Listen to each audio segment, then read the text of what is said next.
Hi, this is Sierra, and today I want to talk to you about plant propagation in cute little mini greenhouses.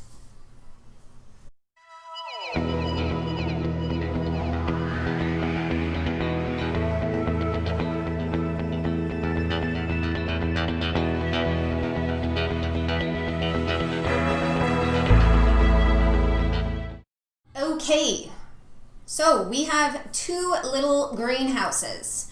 I like having these little greenhouses because I don't have a big greenhouse outside and I want to propagate some cuttings that might not like it so dry as my house can be. So these two greenhouses, this one I bought off of Amazon. Came in a 3-pack, maybe it was around like $28, $30. This one is a round table pizza container and it's got a lid. I poked a few holes in it. Inside I put some peat moss and a little bit of water, and I just check on it like every 3 days, sometimes not. So this one is a bigger greenhouse and I've got a lot of stuff going on in it. This one I've been using soil and it's been going pretty well. So I'm going to talk about kind of the successes and failures that I've had with different cuttings, and also kind of the benefits that I've seen from peat moss with certain types of plants.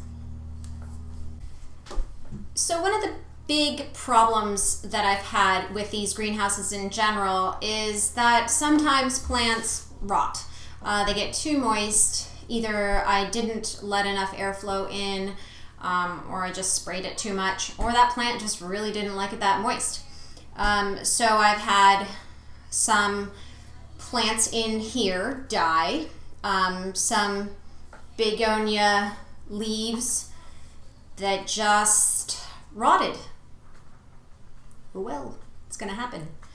So you just move on and you plant more and try again. I have seen a good amount of growth from using this tray. I would say that plants seem to grow fairly quickly and a lot of them do survive. This begonia got cute little roots on it, and it's really important, I think, though, with the soil that you keep it somewhat moist, because if you don't, the plants just take forever to grow. They don't always die, but they just won't grow.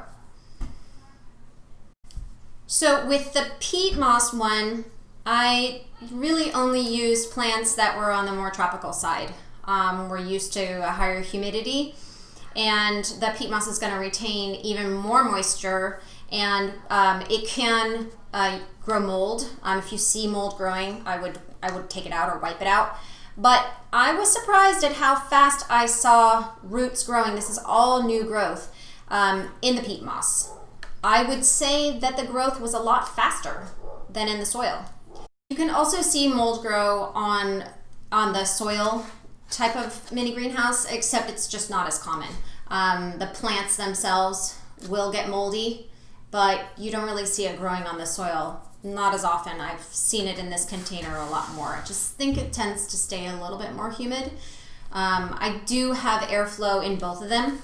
This one I poked some holes. This one it came with a little thing on the top that you can control how much air is coming in, which is great. So really, to make your own greenhouse, it's super easy. Pretty much a container with a lid is the only thing you need. This one, I'm going to use this type of sphagnum peat moss, and I think it's going to work similarly to this one. There's just a little bit more airflow because this one's not as dense. So same thing, I'll poke some holes in the top and it will be ready to go. I will probably continue to spray all of them, and maybe every 3 days or so. Thanks for watching.